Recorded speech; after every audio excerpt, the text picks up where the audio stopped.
लगभग 3 साल पहले आपने इस घर का वीडियो देखा था जब ये घर बिल्कुल नया था और अब ये घर कुछ ऐसा दिखता है। तो दोस्तों इस वीडियो में हम देखेंगे 3 मेजर बदलाव जो इस घर में मैंने पिछले 3 साल में किए हैं और आई होप ये तीनों ही आपको काफी पसंद आएंगे और आपके लिए काफी उपयोगी भी होंगे अगर आप अपने घर में अपने सपनों के महल में कुछ बदलाव करना चाहते हैं।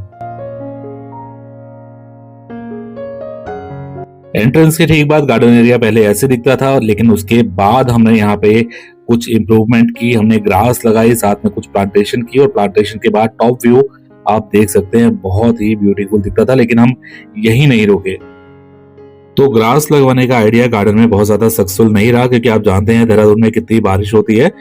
तो रेनी सीजन में पूरा कीचड़ हो जाता था, ग्रास के ऊपर पानी भर जाता था, तो फिर वो ग्रास को निकलवाया और वहां पे ब्लैक सॉइल डलवाई और साथ में ऑर्गेनिक खाद डलवाई, गोबर की, गाय की बिल्कुल फ्रेश खाद यहाँ पे काफी आसानी से मिल जाती है, तो वो डलवाई। कोई भी यूरिया, कोई केमिकल यहाँ पे नहीं यूज किया और यहाँ पे हमने सीजन के हिसाब से हमने लगाने शुरू की अपने किचन के लिए 100% ऑर्गेनिक वेजिटेबल्स।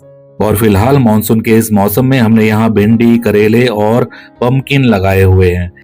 इसी गार्डन में हमने आम, अमरूद और चीकू के पेड़ भी लगाए हैं जो जबरदस्त फ्रूटिंग देने लगे हैं।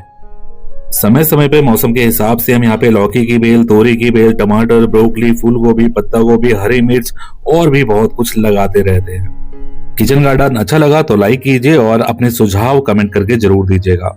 अब चलते हैं दूसरे बदलाव पे। फर्स्ट फ्लोर पे ये एरिया जो फ्रंट साइड का था मैंने आपको दिखाया था, ओपन एरिया था और यहाँ पे मैंने आपको बताया भी था उस वीडियो में कि मेरा प्लान है ओपन जिम बनाने का। जिम तो बना लेकिन ओपन नहीं रख पाए क्योंकि देखिए यहाँ पे फॉल सीलिंग है, ऊपर बहुत प्यारा डिजाइन है, मैं आपको दिखाऊंगा। तो यहाँ पे कबूतर आके रहने लगे थे और बहुत ज्यादा गंदगी करने लगे थे, तो इस जगह को हमें करना पड़ा क्लोज, लेकिन जिम तब भी बना। तो ये वो एरिया है जो मैंने आपको दिखाया था पहले। यहाँ पे अब आप देखेंगे तो पूरा का पूरा जिम का सेटअप मैं कर चुका हूँ, जिससे जल्द ही आपको एक नया तरीके का एक अच्छा फिट मुकेश मीना दिखाई देगा। यहाँ पे पूरा रिफ्लेक्शन मिरर भी दिए गए हैं और यहाँ पे आप देखेंगे तो पूरा का पूरा वेट भी दिखाई देगा आपको और मशीन पूरा मल्टी जिम आपको दिखाई देगा। ये पूरा सेटअप कर दिया है, यहाँ पे ग्लास लगा दिए हैं। मेरे ख्याल से ग्लास लगने के बाद काफ़ी सुंदर दिख रहा है। अभी ये कंप्लीट नहीं है, अभी पीछे की साइड यहाँ पे ग्रास जो आती है वो लगेंगी और इन मिरर पे भी मैं सोच रहा हूँ कुछ काम कराने की, तो ये और अच्छा हो जाएगा। और यहाँ पे देखिए वो बेल जो मैंने आपको नीचे दिखाई दी ना, ये है हमारा यहाँ पे डोर इस जिम का। तो यहाँ से ये ओपन हो जाता है और ओपन होने के बाद आपको जो नीचे से बेल दिखाई दी, बहुत तगड़ी बारिश आ रही है आज, आप देख सकते हैं। तो देहरादून में रहने का ये फायदा तो जरूर रहता है कि कभी भी आपको बारिश देखने को मिलती है, जिससे आपका मूड अगर खराब भी है तो बहुत अच्छा हो जाता है। तो ये बेल मैंने आपको जो दिखाया था नीचे, वहां से मैं ऊपर इसको लेकर आया था और ऊपर लाके यहाँ पे इसको चढ़ाया गया और मेरा आइडिया है यहाँ से अगर ये देखिए कोने तक तो पहुंच गई है, इसके बाद इसको और ऊपर लेके जाएंगे 2nd फ्लोर तक। और मैंने आपको कहा था कि एक कद्दू जो है पम्पकिन वो ऊपर भी है, तो आप देख सकते हैं यहाँ पे भी एक काफी बड़ा ये पम्पकिन लग चुका है, लगभग तैयार है ये। अब इस टाइम तो इतने पम्पकिन लग गए हैं कि हम लोग सोच रहे हैं कि खाएं कैसे। हम लोग खा खा के बोर हो गए हैं, अब तो जो जानने वाले हैं उन लोग को देना भी स्टार्ट कर दिया है। अगर कोई सब्सक्राइबर फॉलोअर देहरादून में रहता है तो मुझे कमेंट करके बता सकता है, उसको भी मिलके ये कद्दू मैं दे सकता हूँ। नीचे का व्यू आप देख सकते हैं बारिश में कितना प्यारा हो जाता है और पूरा एरिया ही ये जहाँ मैं रहता हूँ जबरदस्त आपको फील कराएगा। ग्रीनरी की कोई कमी नहीं है, फ्लावर्स की कोई कमी नहीं है और आप देखिए यहाँ पे सिर्फ हरियाली और सिर्फ व्यूज ही व्यूज।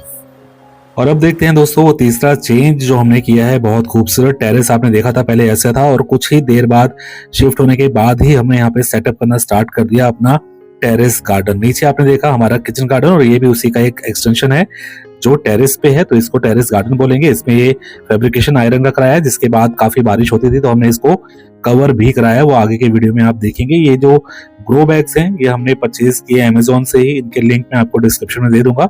अगर आप भी ग्रो करना चाहें प्लांटेशन मेरी तरह तो यहाँ से आप इन लिंक से अच्छे रेट पे अच्छी चीज, अच्छी क्वालिटी की परचेज कर सकते हैं। मुझे आप देख सकते हैं 3 साल इन ग्रो बैग को यूज करते हुए हुए हैं, अभी तक इनमें कोई दिक्कत नहीं है। ये आयरन के स्टैंड मैंने बनवाए थे अपने लोकल लोहार से, ये 1000 रुपीज का पर पीस पड़ता है और इसका लगभग 4 फीट की चौड़ा लंबाई होती है, स्टैंडर्ड होता है, हर किसी में मिलता है। ये टेरेस जो है ना, यहाँ पे भी हमने कुछ चेंजेस किए हैं, वो भी मैं आपको दिखाता हूँ क्या किए हैं। तो दोस्तों आ चुके हैं हम अब टेरेस पे और टेरेस का नज़ारा मैं आपको दिखाऊंगा कि यहाँ पे अब क्या क्या हम कर चुके हैं। जैसा प्लान था टेरेस गार्डन बनाने का वो लगभग डन है। और आज बारिश होने से मुझे लग रहा है और ज़्यादा खूबसूरती जो है ना वो बढ़ गई है। यहाँ से अगर मैं आपको दिखाऊंगा तो आप देख के आपको मज़ा शायद बहुत अच्छा आ जाएगा, क्योंकि बारिश के टाइम पे तो और अच्छा होता है। यहाँ देखिए पूरी की पूरी भिंडियाँ लगी हुई आपको दिखाई देंगी। ये कम ही पेड़ हैं, मैंने ग्रो बैग में लगाए हुए हैं। आप देख सकते हैं काफ़ी सारे ग्रो बैग मैं यहाँ पे यूज़ करता हूँ, और गमले कम हैं, ग्रो बैग ही ज़्यादा हैं। और ग्रो बैग में ही यहाँ पे अच्छी खासी मेरे को वेजिटेबल्स मिल जाती हैं। मेरे फैमिली के लायक तो काफ़ी आराम से मिल जाती हैं। आप देख रहे हैं इस थोड़े से पेड़ हैं, लेकिन भिंडियाँ यहाँ पे लदी हुई हैं। अभी मैं इनको निकालूंगा, बारिश ना होती तो मैं इनको निकाल के आपको दिखाता। एक आराम से आधा किलो से ऊपर भिंडी यहाँ पे होगी। और अभी ऑलरेडी पिछले लगभग 1 मंथ से हम लोग लगातार यहाँ से भिंडी हार्वेस्ट कर रहे हैं, और लगातार बढ़िया टेस्टी घर की बनी हुई जो घर की उगी हुई भिंडी होती है उसका तो आपको, अगर आपने नहीं खाई तो आप अंदाज़ा नहीं लगा सकते कि कितनी टेस्टी वो होती हैं। और ये ड्रैगन फ्रूट में भी दोबारा से पैदावार आप देख रहे हैं ड्रैगन फ्रूट की आनी शुरू हो गई है। एक यहाँ लगा हुआ है और 2 ड्रैगन फ्रूट दूसरे साइड भी हैं, जो बारिश की वजह से फिलहाल दिखाई नहीं दे रहे हैं। और मैं बारिश में जाना अभी नहीं चाह रहा हूँ। लेकिन भिंडी अगर आप देखेंगे तो भिंडी यहाँ पे भरपूर आपको लगी हुई दिखाई देंगी। और पीछे अगर आप देखेंगे तो आपको ये स्ट्रक्चर दिखाई देगा जो पहले नहीं था, लेकिन अब मैंने लगा दिया है। आप गेस कर सकते हैं स्ट्रक्चर किस चीज़ के लिए है। यहाँ पे जल्दी ही आपको क्रिकेट नेट देखने को मिलेगा। जो मेरा प्लान था जब घर बनाया था तब से ही, उस साइड पे बैटिंग करेंगे, इस साइड से बॉलिंग मशीन बॉलिंग करेगी। चारों पांचों तरफ से कवर्ड होगा ग्रीन नेट से, नीचे मैट लगाएंगे और फिर उस मैट पे करेंगे प्रैक्टिस। और प्रैक्टिस मेरे को अपनी ही नहीं करनी है, मेरा आपको पता है एक बेटा है छोटा 5 साल का, तो उसकी तैयारियां करानी है। तो उसकी तैयारियों के लिए ये सेटअप मैंने लगवाया है, जिसको जल्दी ही कंप्लीट कर लेंगे तो आपको इसका अपडेट भी मैं दे दूंगा। ये गार्डन टेरेस गार्डन आपको कैसा लगा, कैसा बना है, इसमें क्या इंप्रूवमेंट की जा सकती है आपके हिसाब से, कमेंट करके जरूर बताइएगा। वीडियो अच्छा लग रहा है तो लाइक इसको जरूर कीजिएगा। और दोस्तों अब व्लॉग एंड करने से पहले मैं आपको दिखाना चाहूंगा कि पास्ट में अभी तक हमने इन दोनों गार्डन से, किचन गार्डन जो नीचे है उससे और ऊपर टेरेस गार्डन से, कौन कौन से फ्रूट्स एंड वेजिटेबल्स हार्वेस्ट किए हैं वो देखकर आपको बहुत आनंद आएगा। और उसके बाद दिल में जो आएगा प्लीज कमेंट करके जाइएगा व्लॉग एंड करने से पहले।